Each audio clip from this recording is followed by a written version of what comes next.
अस्सलाम वालेकुम दोस्तों। सबसे पहले हम सभी देशवासियों को रमज़ान की मुबारकबाद। काफ़ी दिनों के बाद आपकी खिदमत में पेश हुआ हूँ। यूँ तो हमारे देश में मुसलमानों के हर पहलुओं पर कुछ ज़्यादा ही गौर किया जा रहा है और उस पर पॉलिटिक्स भी हो रही है। मैं इस पे चर्चा नहीं करूँगा। मैं सिर्फ़ अज़ान पे उठ रहे सवाल पे, उसको लेकर के हो रहे एहतजाज के और अज़ान एक्चुअली क्या है, उसके माना क्या है, उसके बारे में बताने की कोशिश करूँगा और इससे दूसरों को क्या परेशानी हो सकती है। अभी किसी न्यूज़ चैनल पे मैंने देखा एक शब्द लिखा हुआ था कि अज़ान से सिखों को भी परेशानी हो सकती है। उसमें कुछ ऐसे शब्दावली। तो मेरी गुजारिश है कि आप कम से कम सिखों को मत खींचें। आप जो कर रहे हैं वही करते रहें। अज़ान क्या है?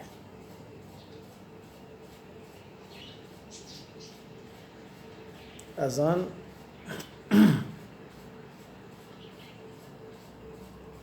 एक इन्विटेशन है, open invitation to the Muslims only.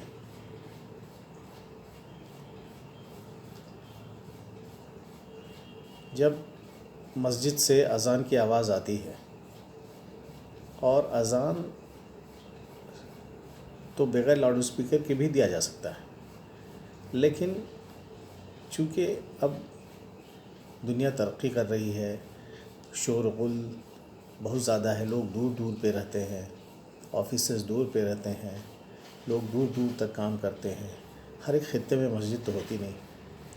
तो इस चीज़ के बारे में बताना कि भाई नमाज का वक्त हो गया है, अगर बग़ैर लाउड स्पीकर के बुलाएंगे तो कम ही लोगों को पता चलेगा, और अगर लाउड स्पीकर से थोड़ी आवाज़ में जाएगा तो काफ़ी लोगों को पता चल जाएगा, तो वो लोग अपने नमाज के लिए मस्जिद आ सकते हैं। बस इससे ना तो कोई राजनीतिक मसला है, ना किसी को तकलीफ़ देने का मंशा है, कुछ भी नहीं है। अज़ान के मानी ये होता है, गौर करेंगे, अल्लाहु अकबर, अल्लाहु अकबर। इसके माने होता है अल्लाह सबसे बड़ा है, अल्लाह सबसे बड़ा है। अशहदु अल्ला इलाहा इल्लल्लाह। हम गवाही देते हैं कि अल्लाह के सिवा हम किसी की इबादत नहीं करते, या गवाही देते हैं कि अल्लाह के अलावा कोई इबादत के लायक नहीं। अशहदु अल्ला इलाहा इल्लल्लाह। गवाही देते हैं कि अल्लाह के अलावा कोई इबादत के लायक नहीं। अशहदु अन्ना मुहम्मदुर रसूलुल्लाह। और गवाही देते हैं कि मुहम्मदुर रसूलुल्लाह अल्लाह के नबी और रसूल हैं। अशहदु अन्ना मुहम्मदुर रसूलुल्लाह। हम गवाही देते हैं कि मोहम्मद अल्लाह के रसूल और नबी हैं। हय्या अलस सलाह। अब यहाँ बुलाया जा रहा है, हय्या अलस सलाह। नमाज की तरफ आओ, नमाज की तरफ पलटो, नमाज की तरफ लौटो। इसका मतलब होता है हय्या अलस सलाह। नमाज की तरफ लौटो, नमाज की तरफ पलटो। हय्या अलल फलाह। इसी में तुम्हारी फ़लाह है, इसी में तुम्हारी कामयाबी है, इसी में तुम्हारा फ़ायदा है। हय्या अलल फलाह। इसी में तुम्हारी कामयाबी है, इसी में तुम्हारा फ़ायदा है, इसी में तुम्हारा फ़लाह है। अल्लाहु अकबर, अल्लाहु अकबर। अल्लाह सबसे बड़ा है, अल्लाह सबसे बड़ा है। ला इलाहा इल्लल्लाह। कोई भी उसके अलावा इबादत के लायक नहीं। नमाज का मतलब, अज़ान का मतलब यही होता है। अब आप मुझे थोड़ा सा भी गौर करें, अगर दानिशमंद लोग हैं, अगर ज़रा सा भी पढ़े लिखे हैं, इन सारे अल्फाजों पे गौर करें। हो सकता है कि मैं लफ्ज़ी माना में थोड़ा सा मैं एग्जैक्ट मीनिंग नहीं बताया, उसके कुछ और हो सकते हैं, लेकिन लब्बो लबाब यही है। अब मैं ये पूछना चाहता हूँ लोगों से जो सड़कों पे घूम रहे हैं कि इन अज़ान की किसी भी अल्फाज से ऐसे कोई शब्द इसमें है जिससे किसी को आपत्ति हो सकती है या किसी दूसरों के लिए नहीं है। ना किसी को भड़काना है, ना किसी को करना है। यही एक आवाज़ है जिसको ऊंची आवाज़ में बुलाने की कोशिश करता है ताकि दूर दूर तक लोगों तक पहुंच जाए ये बात। बाकी हम सब आराम से शांति से करते हैं, मस्जिद में हम इबादत करते हैं, कोई आवाज़ बाहर नहीं जाती है, कोई शोरगुल नहीं होता है। इस्लाम एक ऐसा शांति पसंद मज़हब है जिसमें किसी को कोई परेशानी हो ही नहीं सकती, जिससे हम किसी को इबादत में खलल करते ही नहीं हैं। हम चुपचाप अपनी नमाज़ पढ़ते हैं मस्जिदों में, बाहर हम ना घूमते हैं, ना हल्ला करते हैं, ना भजन करते हैं, ना कीर्तन करते हैं, ना लाउड स्पीकर लगाते हैं, कुछ भी नहीं करते हैं। फिर भी लोगों को इससे आपत्ति हो रही है, तरह तरह की बातें होती हैं। अब मैं पते की बात बताता हूँ आपको। तारीफ़ तो उसमें है कि कोई इंसान अपने मन से, अपने हृदय से, अपने पूरे होश व हवास से, तन मन धन से, डिवोशन से अपने परवरदिगार की इबादत करे और अपने मुंह से कहे, मुंह से कहने की कोशिश करे, मुंह से इबादत करे, चाहे वो चिल्ला के करे या खामोशी से करे, मुंह से करे। भगवान को याद करना है तो मुंह से, दिल से याद करो। अगर आप कहीं लाउड स्पीकर लगा देते हैं, कहीं भजन लगा देते हैं, तो जनाब आपने कहाँ इबादत करी? आपने तो भजन लगा दिया, वो लाउड स्पीकर, वो तो लाउड स्पीकर इबादत कर रहा है, तो आपको पुण्य तो लाउड स्पीकर को मिलेगा या भजन लगाने वाले को मिलेगा। आपको तो कुछ नहीं पहुँचा, आपने तो लगा के सो गए। अगर आप वाकई सचमुच में आप इबादत करना चाहते हैं, भगवान की परस्तिश करना चाहते हैं, तो जिस तरह से हमने अज़ान के ज़रिए पुकारने की कोशिश की है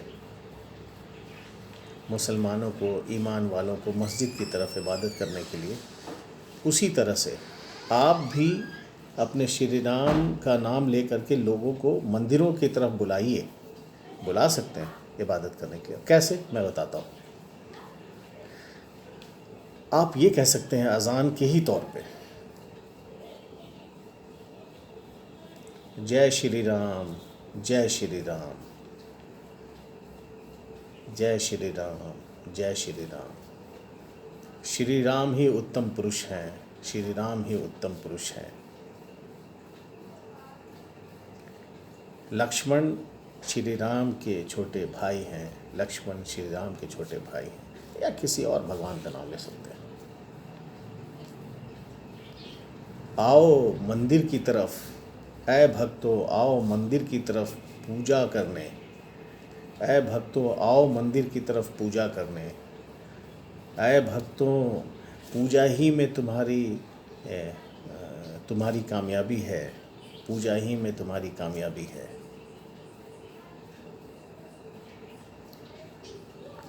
जय श्री राम, जय श्री राम। श्री राम के अलावा कोई पूजा के काबिल नहीं।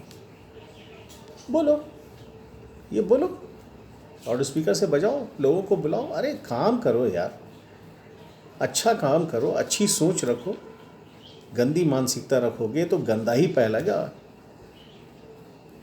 गंदे दिमाग में तो गंदे की उपज होगी, कूड़े की उपज होगी। और तुम चले आते हो सड़कों पे इन बच्चों को, इन ये यूथ्स को भड़काने के लिए। बजरंग दल में बच्चों को शामिल कर लिया है, डिफरेंट ऑर्गेनाइजेशन बना के शामिल कर लिया है। थोड़ी थोड़ी सी बात में 2 पैसा देते हैं, सब तो बेकार है। बेरोज़गारी है, बेकार है। 2 पैसा दे दिया, बेचारे के पास काम नहीं है, चलते चलो 200 रुपया मिलता है, चले आएंगे, खाना पीना मिल रहा है, खड़े हो गए। कहीं आवाज़ लगाने में क्या फ़र्क होता है? न्यूज़ में तो आना है, न्यूज़ में आ जाएंगे तो उनकी तस्वीर आ जाएगी, ये भी एक फ़ायदा होता है, पब्लिसिटी मिल जाती है। लेकिन इन सब चीज़ों से आम पब्लिक का कोई भी भला नहीं होता। भला किसका होता है? पॉलिटिशियंस का। आप ज़रा सोचिए, ये सब बात जो हो रही है इसमें क्या भला है, क्या मतलब क्या फ़ायदा है? अगर आप मस्जिद जो सदियों से चली आ रही है कि मस्जिदों में अज़ान होती है, मंदिरों में घंटा बजता है, सुबह में भजन होता है, कहीं किसी को तकलीफ़ नहीं हुई थी, कहीं किसी को तकलीफ़ नहीं थी। नमाज़ पढ़ के जा रहे हैं, पंडित जी भी मिल रहे, प्रसाद दे रहे हैं, खा के चले जा रहे हैं। पंडित जी भी दुआ दे रहे हैं, मुल्ला साहब भी दुआ दे रहे हैं। सब एक दूसरे के साथ रहते थे, भाईचारगी थी। कहाँ सब चला गया? आज डर लगता है, डर लगता है हर एक इंसान को एक दूसरे इंसान से। क्या कर रहे हो आप? इस मुल्क को कहाँ ले जा रहे हो? बजाय तरक्की के ये मुल्क कहाँ धरातल में जा रहा है? हमेशा जब भी बात करेंगे मुसलमानों के ख़िलाफ़। अरे मुसलमानों के ख़िलाफ़ क्या प्रॉब्लम है? मुसलमानों को क्यों कुरूद रहे हो भाई? तुमने दुनिया में देखा नहीं? दुनिया में देख नहीं रहे हो? मुसलमान पत्थर से इज़राइल से मुकाबला कर रहा है, इज़राइल कुछ नहीं बिगाड़ पा रहा है। ये सब छोड़ दो, ये सब गंदी राजनीति से मत परेशान करो। हम सब एक दूसरे के साथ रहे हैं, बचपन से रहे हैं, पले बढ़े हैं। तुम्हारी माँ को माता, तुम्हारी बहन को दीदी, अगर बड़ी है तो भाई है तो भैया, तुमने हमारे बहनों को, बड़ी बहन है तो बाजी, माँ को अम्मी, चाची कहते आए हैं। ईद और दिवाली में हम दोनों शेयर करते आए हैं, होली में हम दोनों त्यौहार मनाते आए हैं, दुर्गा पूजा में दो दो तीन तीन तक तुम्हारे साथ घूमने चले जाते हैं थे। कहाँ चला गया वो वक्त? क्या हो गया है ज़माने को? आग लग गई है। हम डरते हैं, ज़रा सी कुछ बात होती है तो बच्चे बाहर स्कूल में जाना चाहते हैं, हम रोक देते हैं, कहते हैं कि मत जाओ, क्या पता कुछ हो जाए। क्यों? ये कैसा इन्वायरमेंट है? ये कैसा हिंदुस्तान है? ये वो हिंदुस्तान नहीं है जिस हिंदुस्तान की कामना की गई थी। कुछ लोग ये सोचते हैं कि हिंदू राष्ट्र बना देंगे। यार हिंदू राष्ट्र बना देंगे का क्या मतलब है? तुम्हारे यहाँ हिंदू भाइयों की तादाद ज़्यादा है, तुम बाहुल्य हो, सारी चीज़ें तुम करते ही हो। हम माइनॉरिटी में हैं, हम भी आज़ादी से काम करते हैं। इसमें बना क्या देंगे? क्या बनाना चाहते हो आप इससे? जब वीर शासकों का राज था, वो अपने शासनकाल में हिंदुस्तान का कुछ नहीं बिगाड़ सके, तो हमारी उंगलियों से ऊंची सीट पे बैठने वाले, हमारे उंगलियों से के बल पे ऊंची सीट को हथियाने वाले, जब उंगली की ज़रूरत होती है तो हमारे घर में भीख मांगने आते हैं, और जब उंगली के ज़ोर से वो कामयाब हो जाते हैं तो ऊंची सीट पे बैठ के हमें ही गाली देते हैं।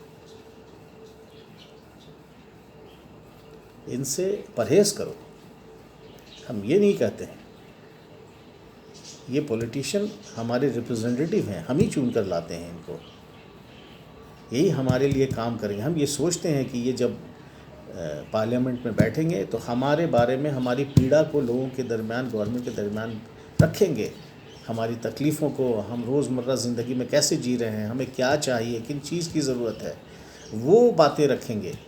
यार तुम इसके बजाय तुम हिंदू मुस्लिम करते हो। यार कहीं हिजाब के बारे में लड़ाई शुरू हो जाती है, कहीं अज़ान के बारे में, कभी ट्रिपल तलाक, कभी कुछ। अरे मुसलमान को टारगेट बनाना चाहते हो? मुसलमान को सिर्फ टारगेट बनाना चाहते हो? क्या मकसद है तुम्हारा? क्यों करते हो ऐसा? हिंदुस्तान की आवाम कुछ ही लोग हैं जो दोनों कौम में है, हर एक कौम में है, दोनों में कुछ ऐसे हैं जो कि मेंटल हैं। बाकी जितने लोग हैं ना, सब दिमाग रखते हैं, जहन रखते हैं। इन सब चीज़ों से किसी कोई फ़र्क नहीं पड़ता। तुम अगर अच्छी सोसाइटी में जाओगे ना, अगर पूछोगे अज़ान से आपको तकलीफ़ है, वो कहेंगे यार आज से नहीं, सदियों से अज़ान की आवाज़ आ रही है, और 2 सेकंड के लिए आती है, 2 मिनट के लिए अज़ान की आवाज़ ख़त्म हो जाती है। अज़ान तो 2 मिनट के लिए होती है, उससे किसी को क्या तकलीफ़ हो सकती है? हाँ, जब भजन लगता है तो लगातार बजता ही रहता है। अगर वॉइस प्रॉब्लम होगा, अगर न्यूसेंस होगा, साउंड इशू होगा, तो भजन से हो सकता है। लेकिन ऐसा तो किसी ने नहीं कहा, किसी मुसलमान ने कभी गुरेज किया, कभी कहा कि भजन मत बजाओ? नहीं कहा ना। अब तो तुम सोच रहे होगे कि भजन के लिए मुसलमान कैसे कर सकता है, इसलिए कि पॉपुलेशन तो हमारा ज़्यादा है। तो हो गई ना बात यहाँ पे दो तरफा। एक तरह की बात करो, आवाज़ से तुम्हें परेशानी है या अज़ान से परेशानी है? अगर आवाज़ से परेशानी है तो हर तरह की आवाज़ बंद होनी चाहिए। लाउड स्पीकर से अगर कोई भी आवाज़ से परेशानी है, सिर्फ आवाज़, अज़ान से नहीं, आवाज़ से परेशानी है, तो आवाज़ लाउड स्पीकर के ज़रिए उठने वाली हर एक आवाज़ पे बैन होना चाहिए, चाहे वो भजन हो, चाहे कीर्तन हो, चाहे कुछ भी हो, किसी तरह की आवाज़ लाउड स्पीकर से नहीं निकलनी चाहिए। अगर ऐसा कानून बनाना है तो सबके लिए बनाओ कानून। लाउड स्पीकर से कोई भी आवाज़ नहीं, कोई भी साउंड नहीं निकलेगा, ख़त्म हो गई बात। मंदिर में पूजा करना है, आप शांति से पूजा कीजिए, घंटी बजाइए। मस्जिदों में आपको पूजा करना है, आप अजान मस्जिदों में बगैर लाउड स्पीकर की दीजिए, आप ये कीजिए। ये हुई बात?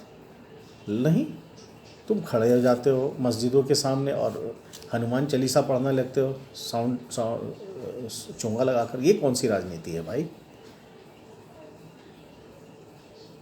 परहेज़ करो, गुरेज करो। देश की हालत बुरी से बुरी होती जा रही है, बद से बदतर होता जा रहा है। पेट्रोल जब 76 रुपया था तो सीना पीट पीट करके रोते थे, महंगाई मार गई, डाइन कर गई, पता नहीं क्या क्या बोलते थे। अभी 108, 110, 120 कुछ चला जा रहा, किसी को मतलब नहीं। पेट्रोल का दाम, डीजल का दाम आसमान छू रहा है, कोई मतलब नहीं। खाने वाले तेल का दाम आसमान छू रहा है, कोई मतलब नहीं। रसोई गैस का 1000+ हो गया, कोई मतलब नहीं। हर एक चीज़ का दाम बढ़ता जा रहा है, कोई मतलब नहीं। एम्प्लॉयमेंट धरातल में जा रहा है, एम्प्लॉयमेंट है ही नहीं, ख़त्म हो गया है, कोई मतलब नहीं। हर चीज़ में पॉलिटिक्स हो रही है जनाब, हर चीज़ में पॉलिटिक्स आप लोग कर रहे हो, जहर घोल रहे हो इस समाज में। मत घोलो। हिंदुस्तान का समाज बड़ी सभ्य है, दुनिया में सबसे सभ्य है। यहाँ के लोग सांस्कृतिक लोग हैं।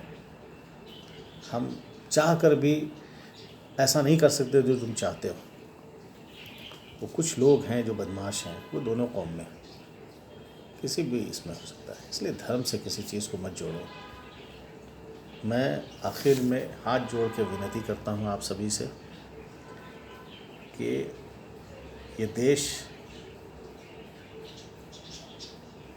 विभिन्न मज़हबों का है, ज़बानों का है, संस्कृति का है। इसको उसी में अखंड भारत बनाइए। अखंड भारत का सपना ये सोच करके मत देखिए कि यहाँ पे सिर्फ एक ही मज़हब के लोग होंगे, एक ही तरह के का कल्चर होगा। ऐसा नहीं हो सकता अब दुनिया में। मैं हाथ जोड़ता हूँ आप लोगों से। हो सकता है मेरी बातें आपको गलत लगें, लेकिन मकसद मेरा सिर्फ यही था कि अज़ान को मुद्दा नहीं बनाइए। अज़ान के किसी अल्फाज से किसी को परेशानी नहीं हो सकती है। आप चाहें तो आप श्री राम का भी अज़ान के तौर पे आप बुलाइए, लोगों को पूजा करने के लिए लोगों को मंदिरों में इकट्ठा कीजिए, भीड़ इकट्ठा कीजिए, लोगों को समझाइए, सद्बुद्धि दीजिए। यहाँ के देश के जो मुल्ला हैं, मौलाना है, देश के जो साधु संत हैं, स्कॉलर्स हैं, उनसे मेरी विनती है कि आप लोग सामने आइए। देश को ये लोग कहाँ ले जा रहे हैं नहीं पता, ठीक है। आप सामने आइए और सामने आकर के आप देश को कुछ देने की कोशिश कीजिए। आप वक्त आ गया है, नहीं तो कहाँ चला जाएगा, क्या होगा इसका। और एक अभी धीरे धीरे ये सब चलता रहेगा और कहाँ तक जाके ये ख़त्म होगा इसका कोई एंड नहीं है। और अगर आखिर में यही कहना चाहूँगा कि अज़ान पे क्वेश्चन मत कीजिए, आवाज़ पे क्वेश्चन कीजिए। अगर आपका सवाल है कि अज़ान के जैसी उठने वाली आवाज़ चोंगे से आपको तकलीफ़ देती है, तो चोंगे से निकलने वाली हर एक आवाज़ को आपको बैन करना पड़ेगा, ठीक है। अगर आप कोर्ट में जाएंगे तो हम भी कोर्ट में जाएंगे कि सारी आवाज़ों से हमें भी तकलीफ़ होती है।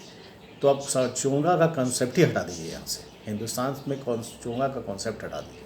चोंगे से कोई भी आवाज़ नहीं होगी, ठीक है। धन्यवाद।